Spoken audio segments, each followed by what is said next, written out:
Do you believe my husband hit the tree? That's what happens when you get so drunk and then think it's cool to go and ski. Was he drunk when he was skiing? Dude, I made that part up. I don't know. You gotta go back and sing allegedly. Oh, you creeps up there. Allegedly. I'm not really crying because I miss all of you that much. I'm crying because Jeremy made me choke on my drink. But take it however you want to take it. Because I'm excited to be here. We're back. It's been a little bit since we've talked to you guys. A couple of weeks. We left you with our top 5 Christmas horror movie kills. But that brought up a subject which we are going to be talking about tonight on this episode, a 15th anniversary retrospective of Black Xmas, Black Christmas, with the X there and the mess. Talking about our favorite kills in horror movies, particularly holiday horror movies, really brought this subject up with the three of us, and we're like, well, it's the 15th anniversary. We know none of you were talking about it for obvious reasons, but we're going to talk about it tonight, so I'm super excited. Jeremy? Yo. Were you just, hold on, were you just disrespecting Black Xmas by saying for obvious reasons nobody's talking about it? No. No one watches it. And we're That's hoping so true.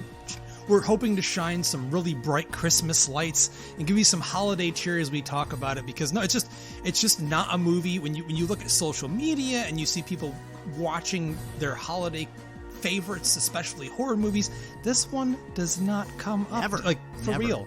Do you know anyone that No. watches this annually? No, I mean, I've seen a couple Facebook friends that, posted some love for it recently, which I was like, oh, dude, that's really rad. And when we decided to do the top 5 Christmas kills, I was kind of racking my brain, and I was like, oh, shit, and then I thought of the kill that I named, and I started thinking, I'm like, man, it's probably been a decade since I've seen it, but realistically, I didn't realize it was the 15th anniversary, so it's probably been about Yeah, bro, we old as fuck. Yeah. We old as fuck. Oh, for sure, man. For sure. That came out Did you 3 years after I 2006? graduated. Yeah, so. Yeah. So, did you see it in theaters? Do you remember? No, I didn't. I didn't, because, dude, I just remember the trailers.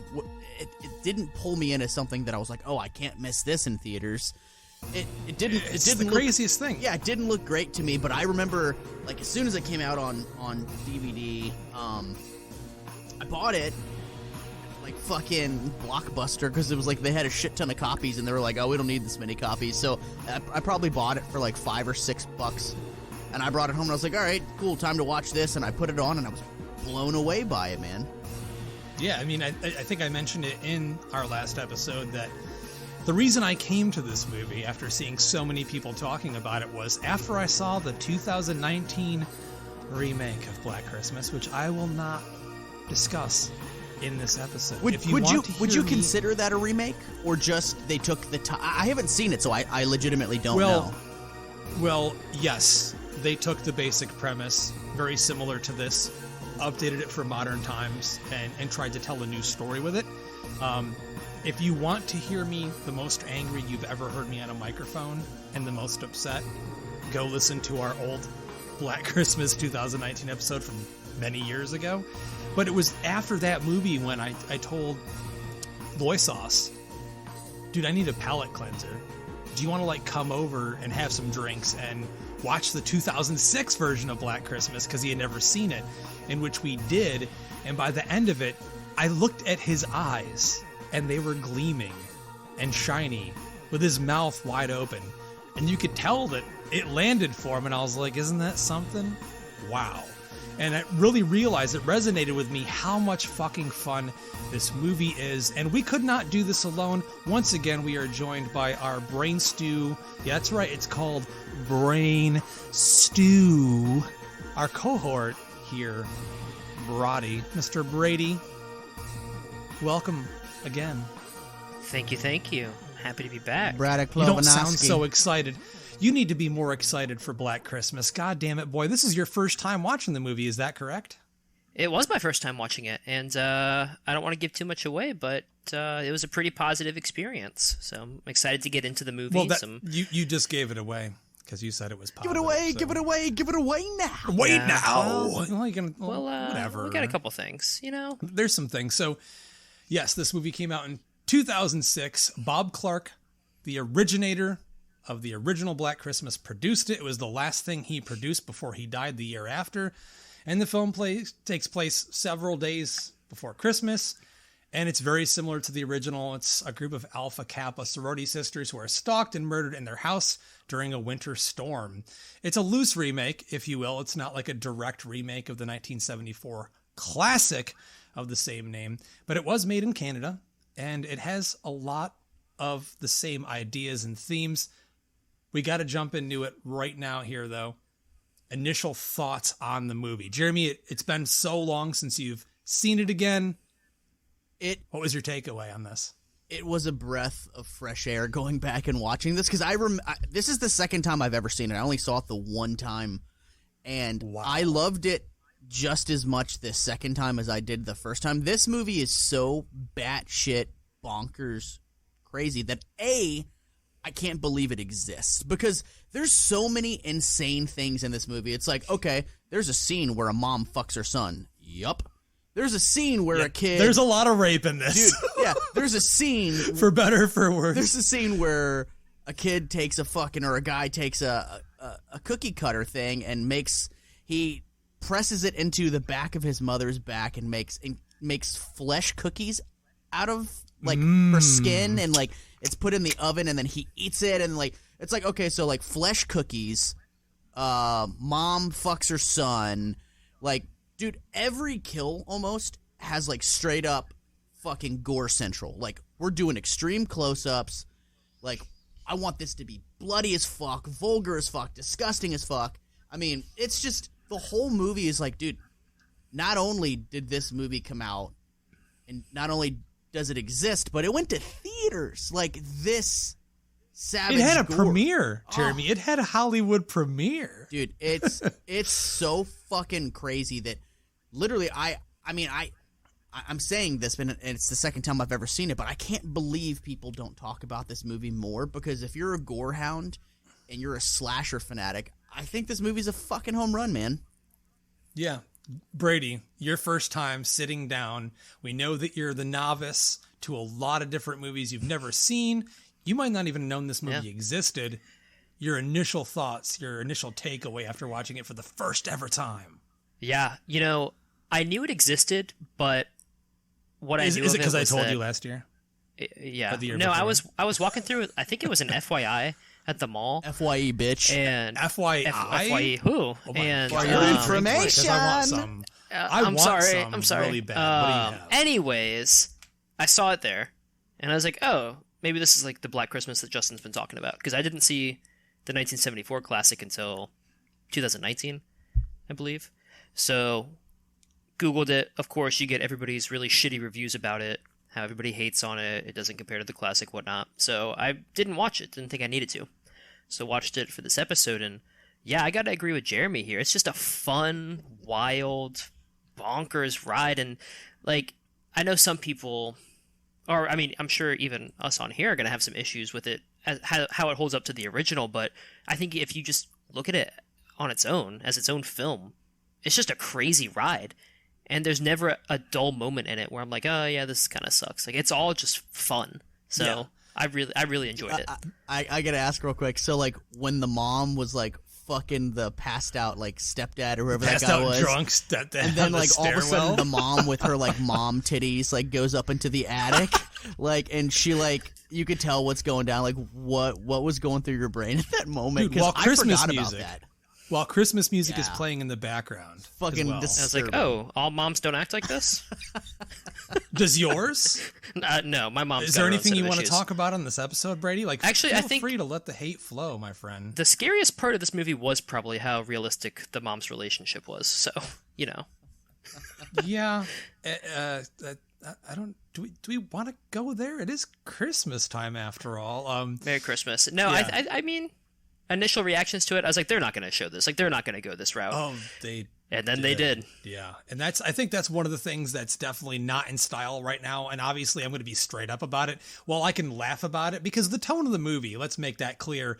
The tone of the movie, it knows what it's trying to be. And it's a great 80s slasher throwback. I mean, nothing like this was coming out at the time. Jeremy is very aware of that. Yeah. We weren't getting movies like this. And I think that it came out at a time when they were really pushing. I know the Weinsteins had a heavy hand against what the director, Glenn Morgan, really wanted to do with the movie.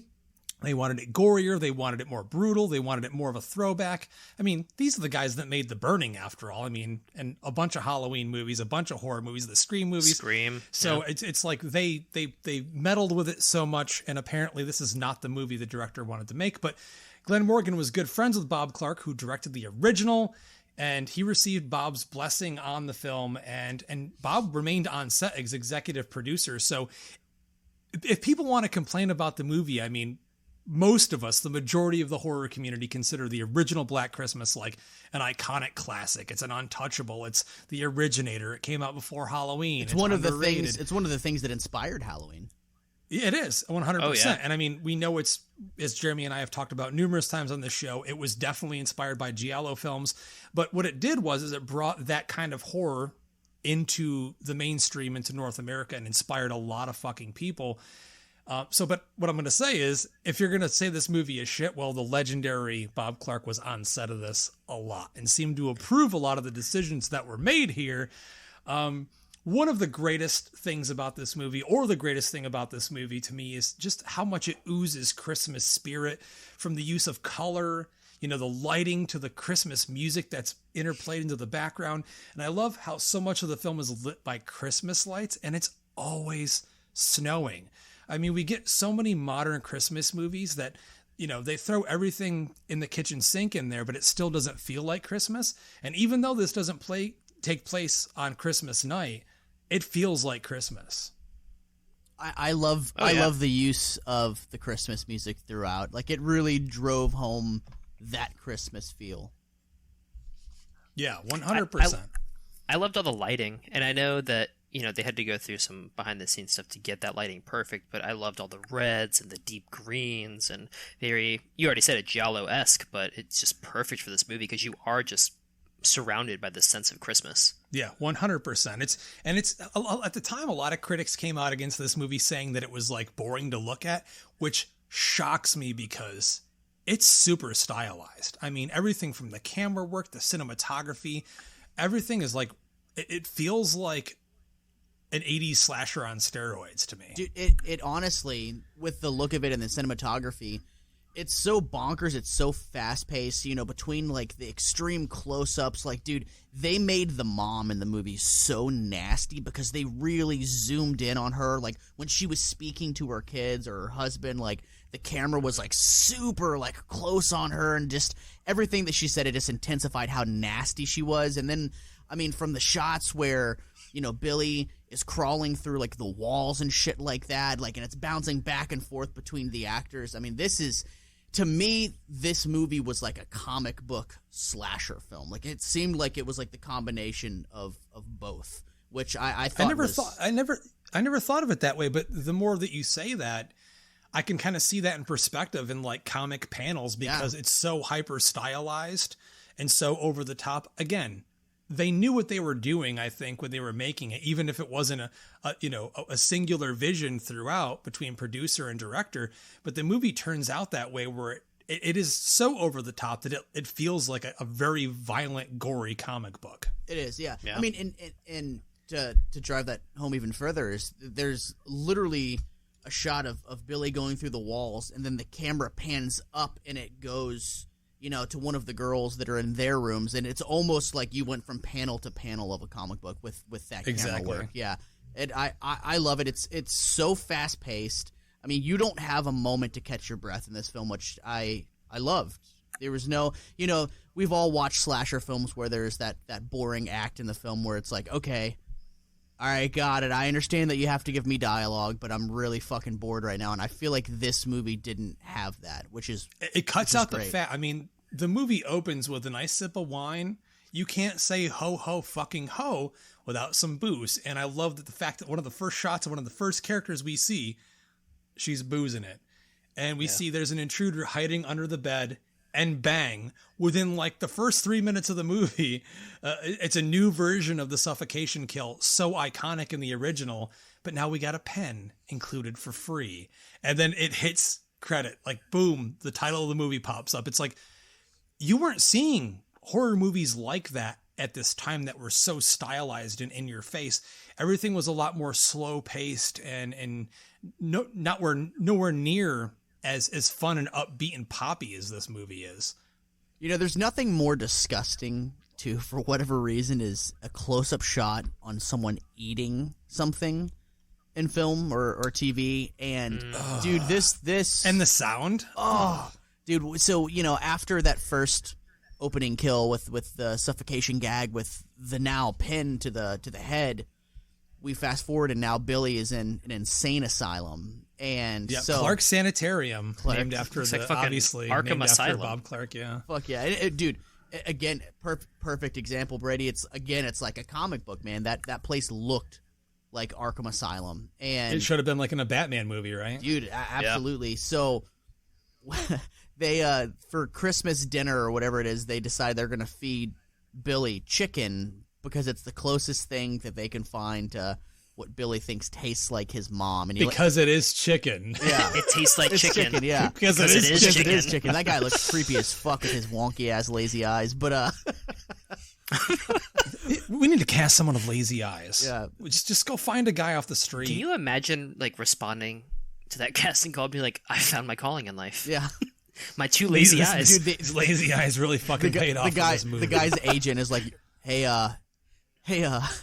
Hey, Tim, you're not going to fucking believe this. I got you an audition. They're looking for a cockeyed, lazy-eyed guy. You're going to fucking... Dude, it's $25 an hour. Oh, I'm sorry. $25 an hour. You're the best. And it's 1 hour of work. You're the best cockeyed, lazy-eyed actor out there. I think you're really going to fucking land this one, man.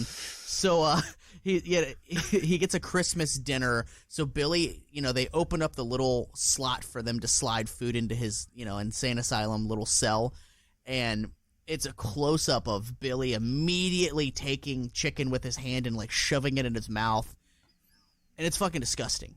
Like, there's just nothing more nasty than close-ups of people eating with that grotesque sound design, so... Isn't that nice of them, though, to put everyone's names on the front of the doors? So nice. So everyone knows that they're in there. Yeah. Like, you know, fake-ass Santa comes in there. Let's ask about this. Fake-ass Santa's walking up, and then that security guard pops up out of nowhere. What was he doing? Just watching Santa sneak up on the orderly? Oh, well, he's there because he knows. And that's where we get our backstory exposition, which, as we know from Dwight Little, Halloween 4, he said, every horror movie has its exposition scene, and this is a perfect representation of the same shit that we know from Halloween 4. It's the moment where an evil-looking security guard, he's really a good guy, tells a little bit of backstory on what it's all about. So the audience members that, obviously, when this came out, none of the fucking people that went to see this saw the original movie. The original movie wasn't even available at that time in high distribution or anything like that. So this was... people weren't aware that there was an original movie in the first place. So, I mean, in that scene, they got Jesus on fucking deck there. I mean, this is a big time place, man. We had to have some kind of exposition and backstory so the audience is like, oh, so this is what happened. Yeah. In most Christmas specials, there is that scene where you hear the kid's voice like, oh, so that's how he got to be fill in the blank. And it's no different here. We get this security guard, Billy Lenz. He tried to get out every year. Every year.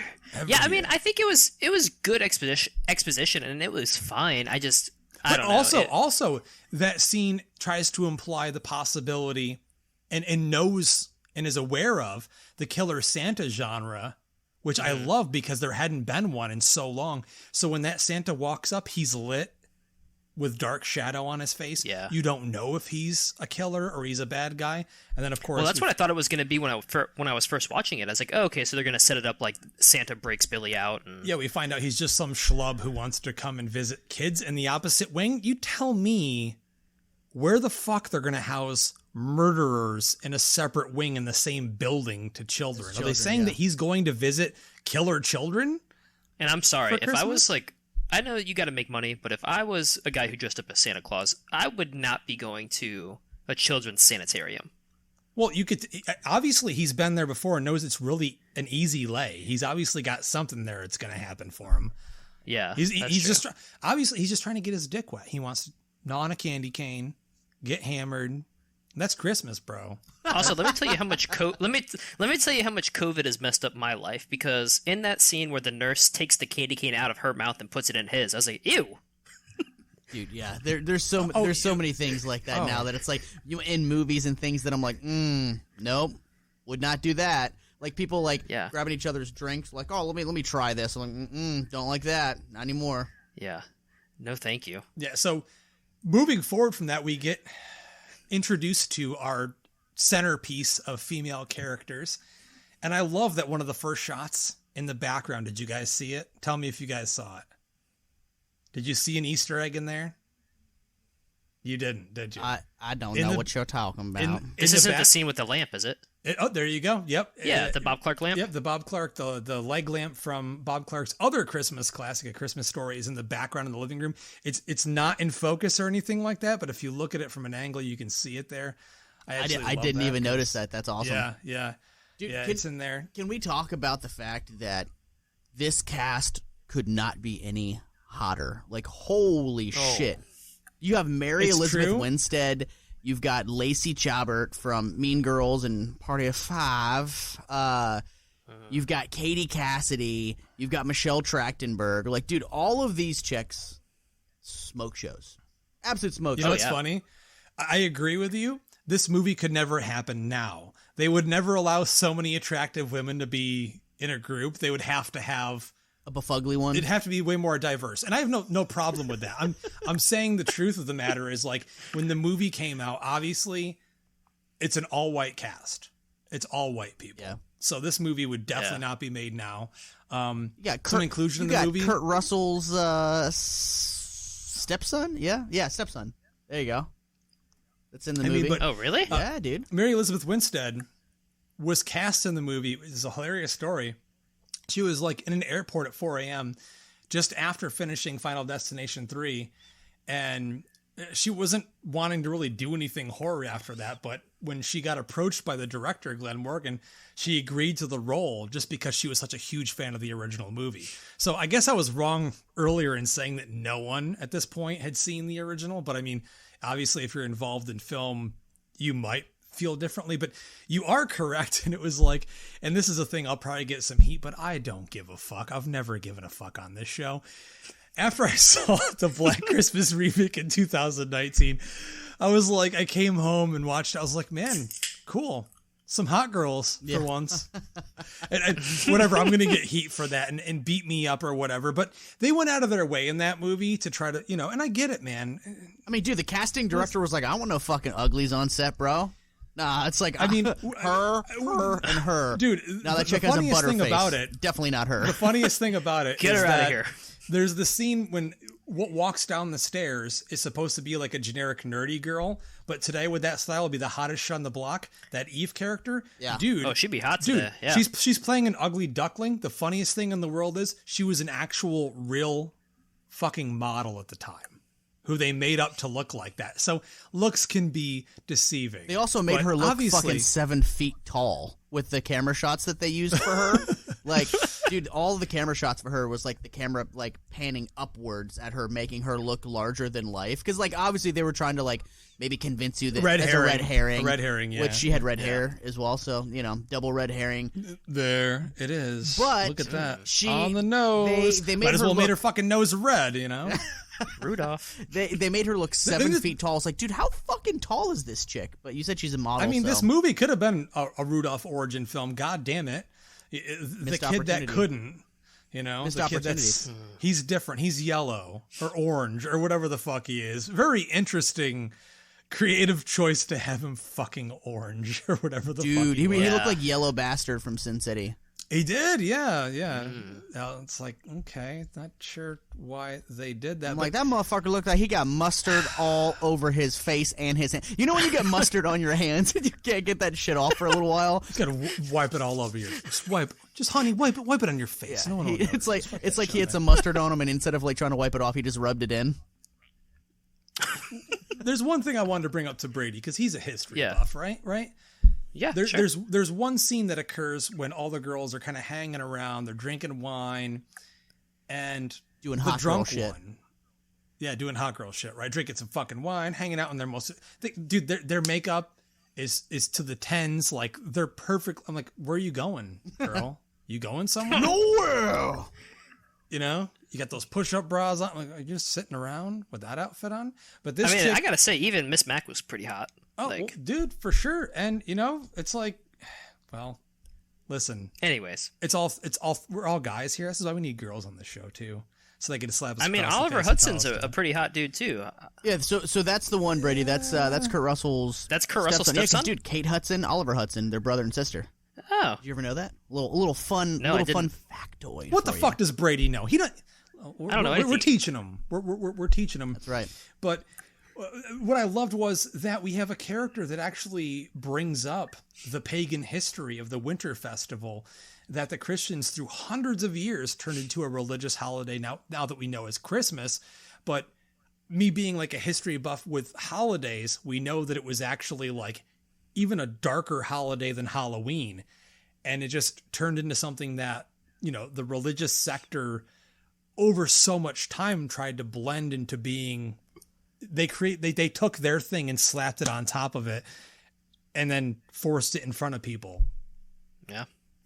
Well, I mean, so for me growing up in a religious family, we actually were very against Christmas because of its pagan origins. So Exactly. We couldn't even have a tree in the house. We couldn't, like, no dishes with anything Christmas on it. Your family was like, fuck trees, cut the ones in the backyard out too. Get rid of those motherfuckers. It was just barren land.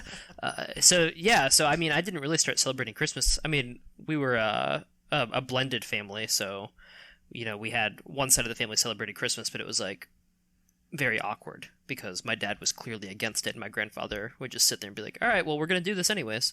So for me, Christmas was always a bad thing. So when I was listening to that part of the movie, I was like, yeah, this all tracks. This all makes sense.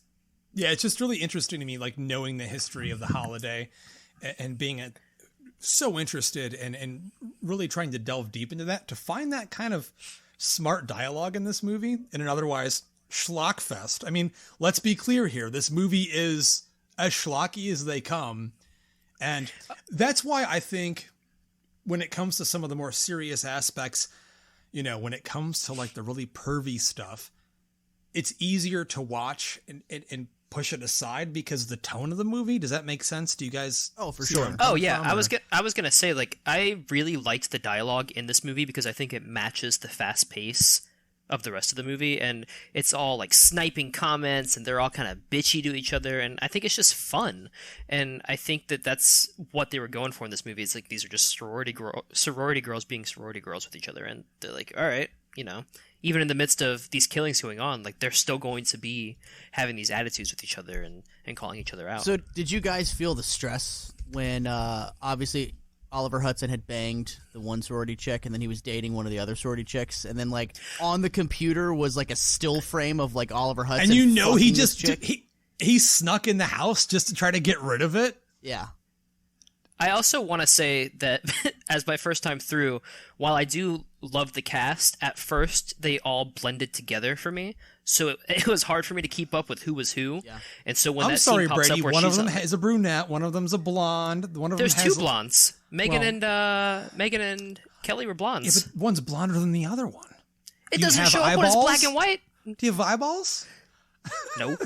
I got 4. It is true. I think definitely, I mean, in terms of, you know, respecting modern cinema and where they've tried to take female characters, this movie is not good in terms of representing female characters. I mean, they are all one note. But at the same time, if you're a huge slasher fan like we are, I think the movie presents itself as being exactly that, a throwback to those movies where character development takes a backseat to entertainment. It's not trying to convey to you interesting characters. Whereas, again, I don't want to keep bringing it up. I don't want to mention its name. It doesn't deserve to be spoken out of my mouth. But the last version attempted to try to do something interesting and creative and smart, and it turned out to be a fucking train wreck of garbage. Fuck you, Blumfart! And it didn't give me anything that was entertaining or fun. And this movie gives me everything that's entertaining and fun. I think that, I can definitely see why people who really do adore the classic 1974 version don't like this movie, because that one did pay so much attention to the characters. So yes, you had Billy, who was this presence to the movie, but at the forefront you had these girls that were in this house. So you're dealing with Jess, you're dealing with Barb, you're dealing with Phyllis, and all the different issues they're having, and they're such strong female characters. And then you get to this movie, and they take the back seat to Billy and his backstory now, which is definitely the creative choice that Glenn Morgan was going with, but I definitely see people's complaints with it. I think that if you're going to do a remake of a beloved classic like Black Christmas, I think that, yes, there are certain things that you cannot dismiss or cut out, but I also think that, if you're going to just retell the same story, it's pointless. I think you when taking on a beloved franchise like that, you should go in a completely different direction in a lot of regards. I mean, there's two films that come to mind that did it with, fucking excellence, which is Texas Chainsaw Massacre from 2003 with Jessica Biel.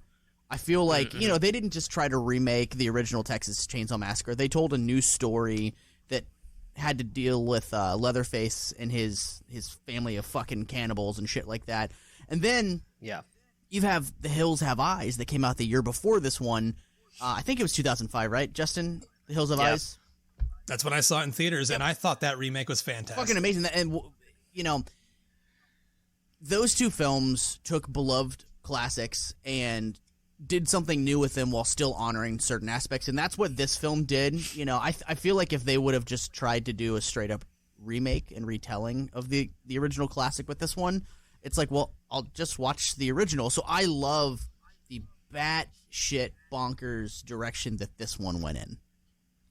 Yeah, I don't think you could have done the kind of slow burn, like really deep, suspenseful kind of horror movie that is the original movie, because it's a totally different time for that. And even this movie, going back to the idea that I keep slamming into your fucking ears, but it's an 80s throwback. I mean, this is more Friday the 13th, and correct me if I'm wrong, this is more Friday the 13th than the Friday the 13th remake was. I agree. I mean, it's the same tone of the majority of that franchise. And a lot of the slashers that we go back and watch all the time, it's not to be taken so seriously. It's not political. It's not trying to convey any strong themes or anything. It's just, hey, maybe incest, a bunch of girls. Well, I was gonna go with family, but they're okay with some incest, some family abuse, some torture, some mental abuse. These are themes that now, if the movie was tried to be presented from the same script, would be so self-serious and boring, no one would want to watch it, because those are all real things we know that are a problem in the world today. But this movie takes it and just uses it as a catalyst to let shit hit the fan, and it makes it fun as a motherfucker. And I think that's why it's so fun and a great companion to the original, because, as Jeremy said, it tried to do something completely different. The tone isn't even remotely close to being the same thing. The original movie is so self-serious. I remember when I screened it at Alamo Drafthouse, I think like 4 or 5 years ago, a lot of the fans that came that had never seen it were like kind of confused by it. I was like, yeah, this is before slashers were fun.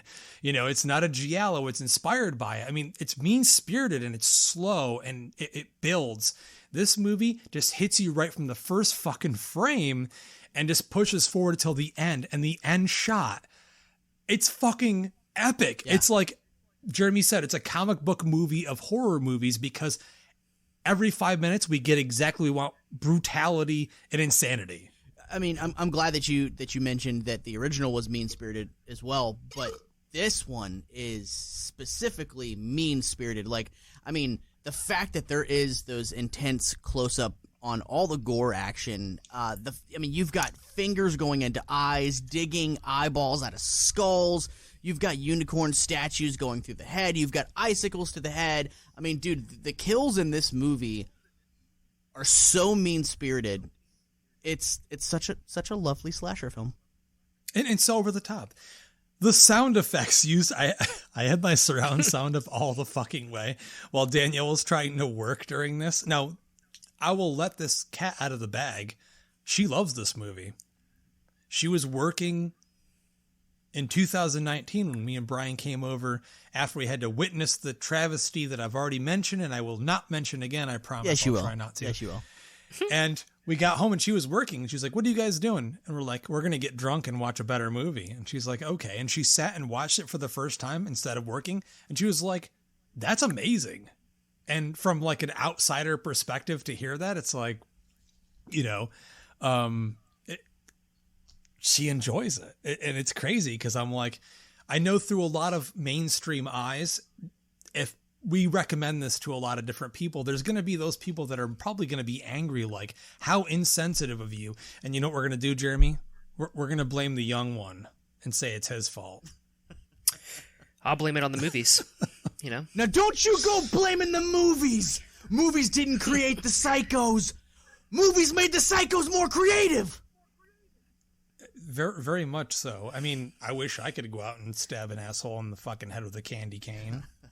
And have it splatter blood everywhere. These kills, man, these kills are super, super creative. It's everything that I want out of a slasher film. It's fun. It doesn't take itself too seriously. It's fast-paced. The kills are excellent. None of the dialogue is eye-rolling for me. God, man, I really love this movie, and I'm so glad that you guys made me watch it for the podcast's sake.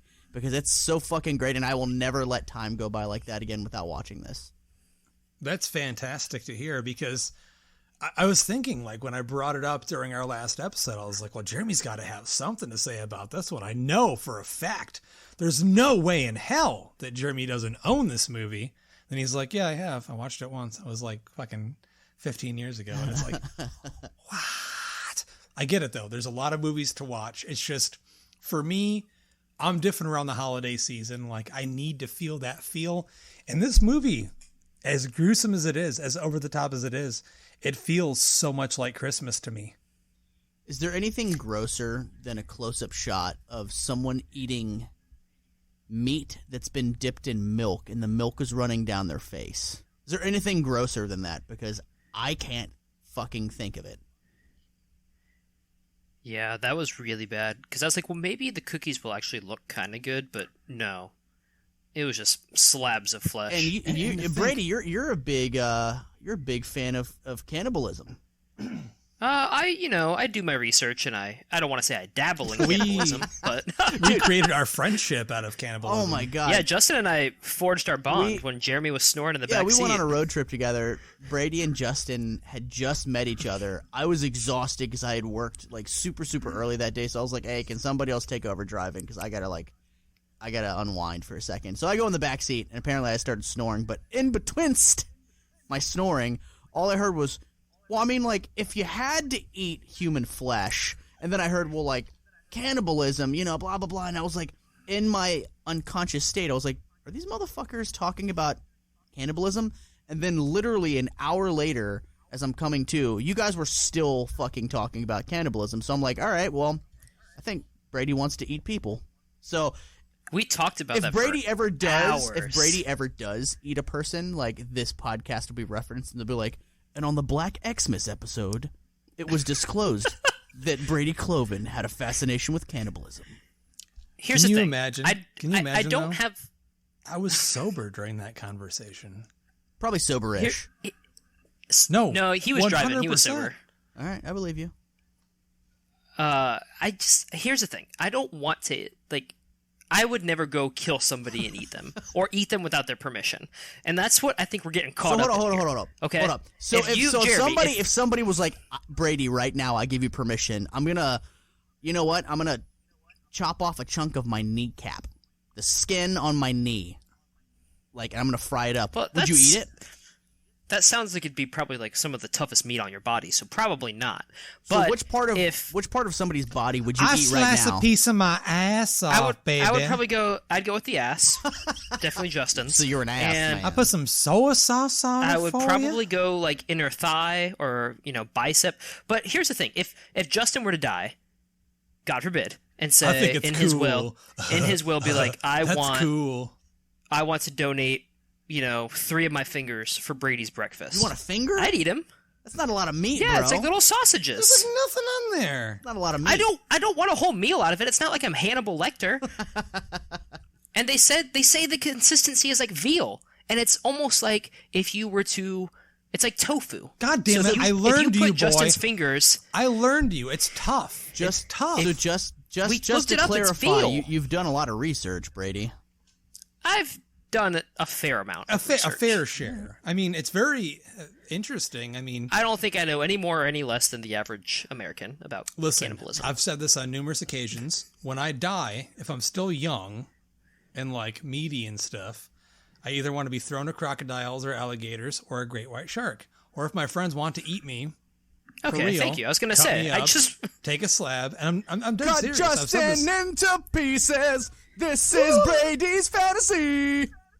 Yeah. Oh yeah, I'd probably put you in like some tacos. That'd be really good. Well, it'd be like fish tacos, you know what you should do? Little Baja Justin. Take a piece of me. Take a piece of me to Mama Tigre's, which we used to hang out at. Get me some tacos, and then go to Jimmy's and be like, "Yo, sprinkle this motherfucker's ashes in my vodka and soda double," and then that'd be it. That'd be the honest tribute to me. Be like, there it is. Listen, there. So who was your guys' favorite character in this film? Ooh, that's rough. I think like the yellow dude or something. The yellow. I think that's cool. Agnes is like, I mean, I love that they bring a additional character into this as an additional killer, and it's like a tag team kind of thing. Like, dude, father and daughter, brother and sister. The best at the end where she's like, bitch, dude. It's a dude too playing it, but it's the scene where he comes down and massacres his family, as you guys discussed before. He makes like Christmas cookies out of their flesh. When he stabs their fucking eye out, "You're my family now." It's like that line should be iconic. That should be a hashtag on fucking Twitter right now, but no one says it. It's like there's so many amazing iconic lines in this. Dude, seriously. Can we just call out the fact that Agnes looks like one of the Wayans brothers from White Chicks? White girls! I thought the same thing. I looked that up. I was like, did they hire one of those dudes to do white makeup? And fucking terrifying. Identical. I thought it was Coach Mann from Scary Movie. I gotta tell you guys, I really love Dana, Lacey Chabert's character, because like when the Lee Colvin character comes in and she's looking for her younger sister, she's she's freaking out and she's cursing, "Where the fuck is my sister? I used to be, a pledge here or whatever. Like I used to live in this house. What the fuck? Blah blah blah." And like out of nowhere, Lacey Chabert's like, "I love your coat." And like, the lady just looks at her and never responds to the fact that she said that. I don't know. I really dug her character. You know what? I love that scene because it felt realistic to me. I mean, Jeremy, we were young during the time when this movie came out. We were both like attempting to be rock stars. Correct me if I'm wrong. We both had emo band guy hair with girl jeans. With girl jeans and motherfucker, I still wear girl jeans. But yeah, we were wearing them then. But they were real girl jeans. You couldn't buy guy jeans that looked and felt like that. You had to buy the girl ones. You know what's really strange is I was thinking about this yesterday is the fads that changed, right? Is Jinkos. Like, the bigger the fucking jeans, the better. Right? And then all of a sudden, it was like fucking 5 years later, bro. We're in the heyday of our bands and shit and making music and stuff, and all of a sudden it's like, no, girl jeans. So it's like, dude, we went from like wearing pants that were 75 sizes too big for us to trying to find our neighbor's sister's pants. Going to Syracuse from Binghamton, my guitar player was wearing Jinkos, and it was like 99 or 2000 or something. And we went and saw like Hope's Fall in Unearth or something, and all the dudes were wearing tight jeans, and I was like, you need to throw those jeans out and buy new jeans. And this is a real story. I've told Brady this before, and he was like, fuck that. I'll never wear shit like that. So he stayed over at my house one night, and when he would sleep, he'd put like fucking gym shorts on. I took his Jenkos when he was sleeping and threw them in the dumpster. I was like, you gotta wear a pair of my jeans, dude. And then from then on, he was no longer wearing like 70-inch fucking, like the massive jeans that I looked so stupid wearing, and I would always trip over. And I have no idea why I wore them, and I still did. And I was like, nope, it's out of the way. And now every motherfucker, every dude in the world is wearing skinny jeans. Yep. And they were all making fun of us for it. And now it's joggers. Now the new thing is joggers, which are very comfortable, so I'm not mad at that. I got lots of joggers. Same, dude. Got lots of joggers. I don't have any. You need to step it up, Braddy. I have jogger shorts. Nope. I don't have Nope. Did you buy any of those super short shorts that I showed your wife that I wear? The ones that Jeremy made fun of me for wearing, my sleepaway camp shorts? No, but I saw you standing in your kitchen there. What's that? Yeah, you look like Ronnie from Sleepaway Oh, dude, Camp. I was just about to fucking say that. Bruh. Every time I watch that movie, I'm like, that's Justin right there. I'm growing my quads, bruh. One questicle hanging out of the shorts. Dude, Justin, we were watching the Bachelorette the other day. And Paige and I, and this guy was on there. He's not on there anymore. But we both looked at each other at the same time and went, was his that's Justin. nutsack hanging out? But he looks just like you. He looks just like me. You mean like a way thinner, more in shape, more attractive version of me?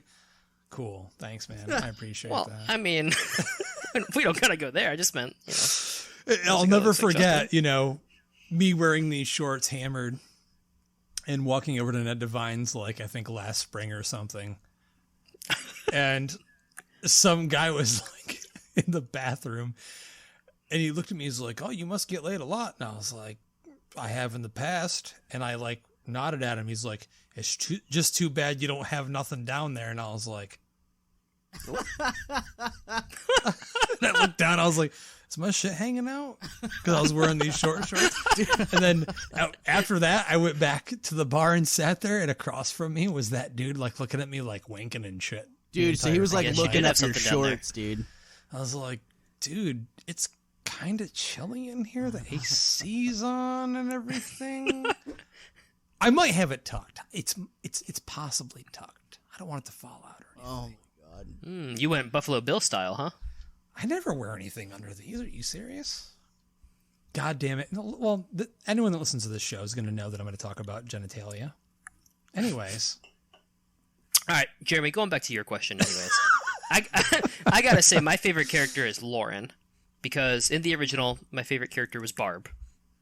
And Lauren is the stand-in for Barb here. That's true. I just like her because she's always got a drink. Maybe she's drinking a little too much. Puking all over the place, wearing really shitty pajama pants, though. Terrible pajama pants. You guys know Very me. unattractive. Where are you going to find me if we go on a road trip? Sitting in the bathroom stall, trying not to throw up. Where are you going to find me? In the shower, taking 5 showers because I drink too much. Just shower. Just one more, I promise. So I relate to that as well. Yeah, I really liked Lauren. I thought she was a good character, and I wanted a little more out of her death scene, I think, but the aftermath was really good. I mean, the whole ending is so climactic. It's so entertaining and amazing. It's huge. The chase, it's almost like a comic book movie, again, going back to that, because they come up to the attic. There's only 2 of them left, and then we see this amazing display of all these corpses in front of this Christmas tree with a chick's head as the Christmas angel on top of the tree. So good. And you see it wobbling. You see that shit wobbling back and forth as a close-up. And not to go back to cannibalism here, but you were waiting. It's a thing. You were like, no. Didn't this? I'm hungry. Was it just me, or did this remind you of something out of Brian Fuller's Hannibal? The tree with corpses adorned around it sure. with the eyeballs. Well, there's a huge difference. That show was in good taste. This movie is not in good taste. Yeah, that's true. It's done for laughs here, 100%. Whether it's intentional or non-intentional, when I see that tree and the head's like bobbing like this, and you can see the actresses that are clearly dead because all the actresses in the movie did all of their own stunts. They did all of their own makeup stuff. So when you can see like their eyebrow twitching a little bit or their nose twitching or their mouth move, because you can see it. Plenty of occasions in this movie where they're supposed to be dead and you're like, man, that chick just blinked. Yeah. It's done for a different effect. I mean, obviously than Hannibal, which is death is beautiful as art. Where here it's just yeah, I know it's completely different, but just like the structures of the bodies adorned and mainly just the head on top of the tree, I was like, that's something that I would have seen in Hannibal. Different tone, yes, the fact that all the bodies were gathered at the end and it was the reveal of all the friends that were mutilated and murdered. It's just that beautiful callback to all the slasher films that we love from the 80s, where at the very end, you know, the final girl stumbles on all of her dead friends' corpses, and she has to fight for her life and defeat this evil thing that took out all of her friends. So, I love it, man. I love that little homage to 80s slashers. What do you guys think about the reveal of the two killers at the end? So, there's Agnes and Billy on this one, because that was the big thing with Miramax and the Weinstein brothers, is that they were the ones pushing for two killers. And Glenn Morgan was like, I don't really think that we need that. I think it works. I love it, man. When it was, you and your brother, you mean my daddy. Daddy. Oh, yeah. Whatever the fuck the line is, dude. I love how she's so excited about her incest daddy. She's like all about it, you know. But no, I like the idea. It's different from the original. And honestly, when it adds to the kills and the suspense, because you kind of get a glimpse of that it may be two different things happening at the same time. And you don't really know for sure. I mean, you can kind of contemplate that earlier on. But no, it adds a different perspective, a different element that's not there in the original. And also the fact that, like, they weren't out when the movie started, and they both were like, they got out. How that happened. I mean, there's a lot of misdirection and a lot of convoluted shit in this movie, which I'll get to in my end thoughts, but I don't care because the end result is a lot of amazing, fun horror schlock nonsense. I hate to keep driving this point home, but, you know, you brought up, you know, how do we feel about the two killer aspect? Again, I'm going to say that it felt like a comic book to me, the look and character design of these two characters.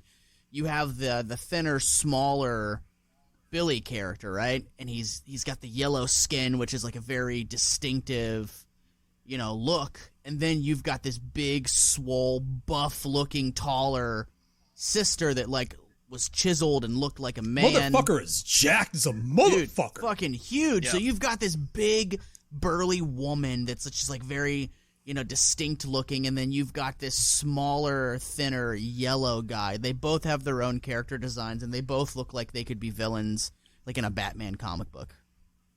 For sure. Very true.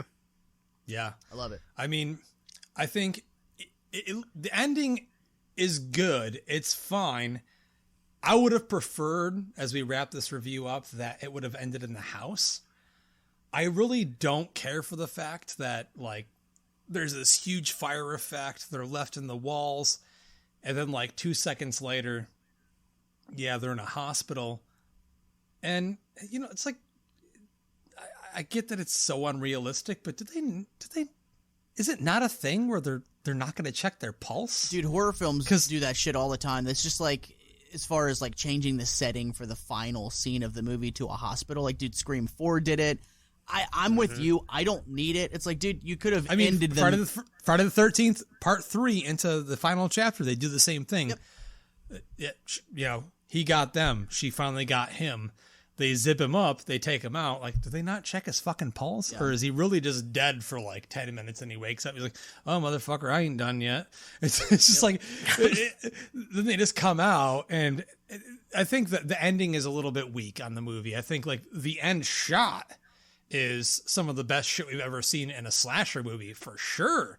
But leading up to it, I think there was such a great element of surprise and excitement and build up. And then when they get to the hospital, I think it kind of just slows down drastically. And there's a neck breaking, and then like there's a really mediocre chase in the hallway that's very reminiscent of Malignant, mind you. It felt like Malignant to me, but I was going to say that there were a couple scenes in this movie that reminded me of Malignant. That, and then whenever Agnes is crawling through the house. Oh, that's because it's the same tone. It just Jeremy can't accept that. And the unicorn statue that gets used just like the trophy from Malignant. Those are two parallels as well. Very true. I love the cameo of that. At some point, man, maybe I'll check out Malignant again and hopefully have a different opinion on it. It was one of my most anticipated movies of this year. It will not be on my best of list. That is a guarantee. We'll see. Brady, come down. Don't tell anyone. Just come down. We'll tell him he's drinking sparkling water, Coca-Cola, and we'll just feed him a bunch of bad shit. That will record. I don't know. He'll be like, I fucking love Malignant. Well, it was good. What was the fucking back of the head monster's fucking name? Gabriel. Gabriel. Fucking Gabriel. Fucking. All I could think of was Gabriel Byrne. Yeah. Time magazine put Gabriel on the fucking cover. Dude, for sure. Wasn't Gabriel Byrne? Didn't he play Satan in End of Days? Yeah, I think Is that him? Same guy? Yeah. I just know him mainly from The Usual Suspects and then Hereditary. Yeah, there's a three-way scene that happens in End of Days where the devil bangs a mom and a daughter at the same time, and I was really young. And that sounds like a devil thing to do. Yeah, I saw the movie with my dad in theaters, and I just remember at that scene I was like, okay, this is so uncomfortable. Like, you know how uncomfortable it was for me seeing that movie? Because I was like, this is an Arnold Schwarzenegger movie. It's opening weekend, and there's nobody here to see it with me. Dude, it my was dad Arnold Schwarzenegger fighting the devil. How was that not? I like that movie. I love that movie. How does it, again, well, you know what, ladies and gentlemen? Comment on this shit. Do you want us to talk about End of fucking Days? Because we fucking Give will. me a reason, motherfuckers. Give me a reason. I will do it. I will do it. I like how like his 5 o'clock shadow is at like a 3 instead of a 2 in that movie. It's perfect. Come on, you're a choir boy compared to me. Exactly. You know what? Never seen it. Oh my god, are you serious? Of course you haven't. Arnold Schwarzenegger fighting, like literally fist fighting the devil. You know what? That was the first movie he did after his heart surgery. So yeah, he wasn't feeling it as much as he was before that. But End of Days, I'd love to do that movie. But boys, let's do it. We got to get to final thoughts. We got to get down to the nitty gritty. Let's do it. I'll throw it to you first. How about a little bit of trash it or treasure it? Brady? Yeah, I gotta go with treasure it, man. You know, I love the classic, but I love this one. It's just like everything we talked about. It's a fast-paced movie. It's mean-spirited. It's gory. It's crazy. I really do enjoy the overall theme of family around it, and how families kind of, you know, regardless of where you come from, it's what you make it. So, you know, they explore Billy's backstory and how he comes from one of, you know, the most dysfunctional families out there, and he goes through all sorts of abuse and trauma, and his family is Agnes. And you have the sorority sisters who are left over while everybody else is away with their families or off doing their own thing, and that's their family. And I mean, even at the beginning of the movie, you have Kyle telling Kelly, like, I'm your family now because we're dating. So there's this overarching theme of family in there. Except I fucked your roommate, and I don't want you to know about it.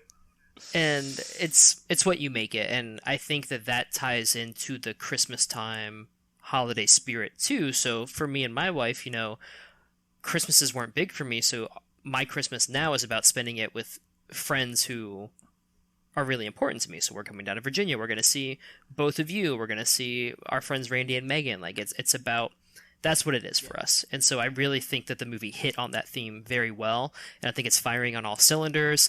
The end of the movie, yes, a little lackluster, but I don't think that destroys the rest of it for me. And that Michelle Trachtenberg kill with the ice skate to the head is some of the best fucking shit I've seen ever. Cheers me here virtually, because that's why I had it on my top 5 horror Christmas movie kills because, motherfucker, they throw an ice skate at her head and slice the back of it off, and it falls on the ground. It's like, yeah, it's... After watching it, I really don't understand why people hate this movie unless it's just to be quote-unquote cool and hate it because it's not the original. Yep. Like, it's just a fun movie to watch around the holidays. There's so many purists out there that it's like, even the uttering of the word remake. Now, don't get me wrong. There's some films that I'm like, I don't fucking need it. Why are we getting a remake? We don't need it. We don't need a remake of Jaws. We don't need a remake of Back to the Future. You know, there's a lot that it's like, okay, you know, do we need a remake of Tremors? No. You know, I'm down for sequels all day long, but there are some good remakes or name-only remakes that have come out. Mm-hmm. As I mentioned before, you've got the 2003 Texas Chainsaw Massacre. You've got 2005's Hills Have Eyes. You know, it can be done, and I'm gonna grab the microphone now. My final thoughts on this is it's absolute treasure. As I stated earlier, I will never go such a long time without watching this movie again. I had an absolute blast with it. I think it's a slasher masterpiece. Like, I knew it. I knew you were gonna say that. I just knew you were gonna say it. It is. I knew it. To me, it's a masterpiece. Like I said, there's never any boring or dull moments. There's never any like eye rolling of like, oh god, like get this fucking thing going, because the whole movie it's just going full steam ahead. The kills are fucking amazing. I feel like the characters, they all have their own traits. You know, they're not, you know, cardboard cutout characters that have no, you know, distinguishing qualities about them. I feel like everybody, it's like, okay, yeah, this is how this person acts. This is how this person acts. And oh, the killers are fucking awesome. I think the killers are so rad. This is great, man. As you guys know, I'm an autograph collector, and dude, Katie Cassidy has been at a couple shows that I've been at, and I'm always like, oh yeah, you know, that's cool. Like, there she is. That's cool. And now I'm like, dude, I gotta get a Black Xmas poster signed by her, man. She's the final girl in this thing. Yeah. And I think that's where it should be left. I mean, I really do think people should refer to this movie as Black Xmas, because there's a reason why it's named that, even though when you see that listed, you still say Black Christmas. I think they were trying to differentiate itself so far away from the original movie, and I'm so happy. I'm so happy both of you enjoyed this so much. Seriously. I think this movie deserves so much more appreciation. And I'm going to go out on a limb, and I'm just going to be mean and say I love how politically incorrect it is. I love how broad it is. I love how it really doesn't give a fuck and does whatever it wants to do in order to entertain you.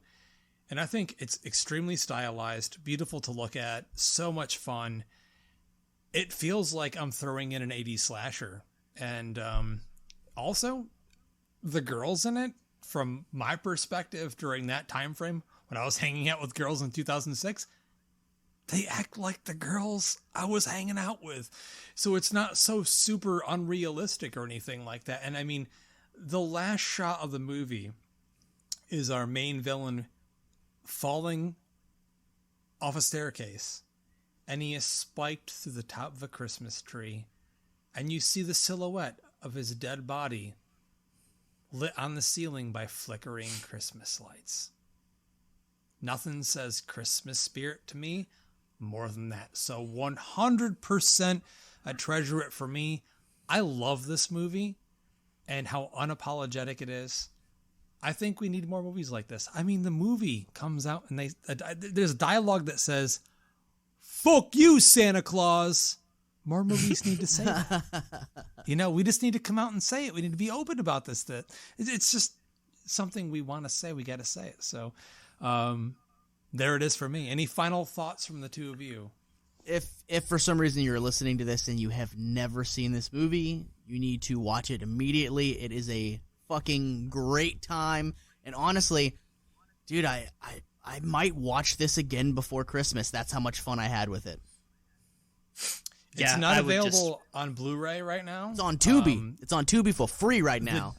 The DVD is out of print. If you want to own it, there's never been a U.S. Blu-ray, and the DVD has been out of print for a long time. So if you're trying to find it on physical media, like a lot of our listeners are all about, good luck, because the only Blu-ray I saw on eBay recently was like $180, and ain't no one buying it for that. But Brady was able to rent it.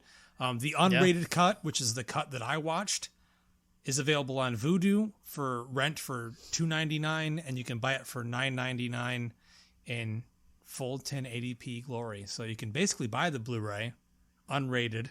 You just can't own it on a physical disc. But Brady, you had some closing thoughts.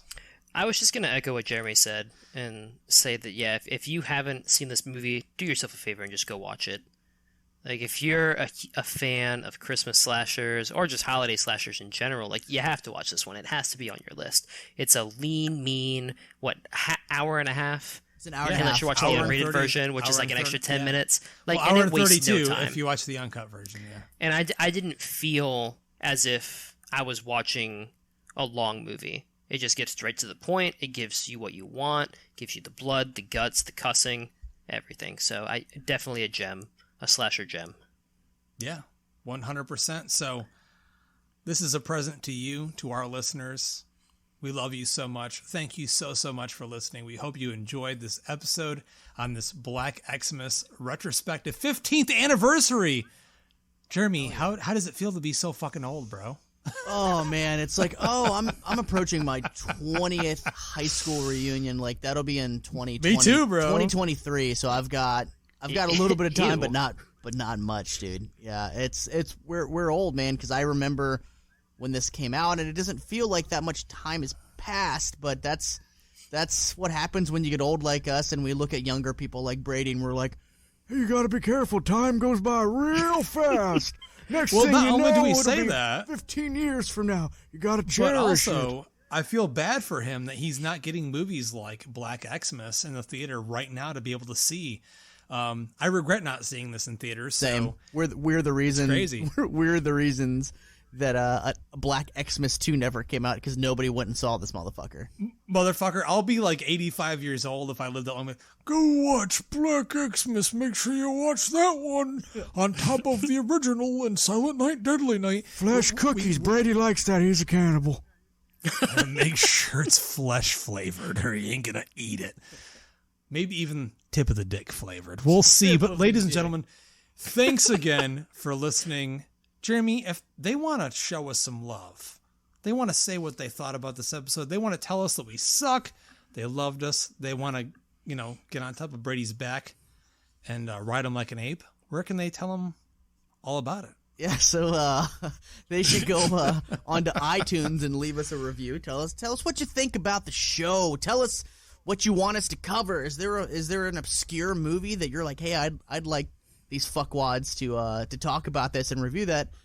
Go on there and let us know. Maybe it's something we can jump into, much like Brady's adoration of cannibalism. Something he just jumped into. Oh my god! Yeah, I mean, it's entirely possible we could do an entire episode, maybe like a 4 or 5 hour discussion on just cannibalism. I don't want to bite off more than I can chew. There we go. You will be, because we're gonna be trying some shit if we do it. Yeah, just saying. But, it'll be like Hot Ones, but with cannibalism. And here's a human fingernail, Brady. You Cayenne find peppers the on bodies. I'll find the flavoring. We'll make it all work together perfectly. That could be a hit for real. Hot Ones, but for cannibalism. But that's it, ladies and gentlemen, for this special retrospective on Black Xmas. Thanks again for listening. I'm Justin. Jeremy. I'm Brady. And we'd like to ask you to keep it creepy and bloody and weird, and go eat your mother's corpse. Do it. Do it.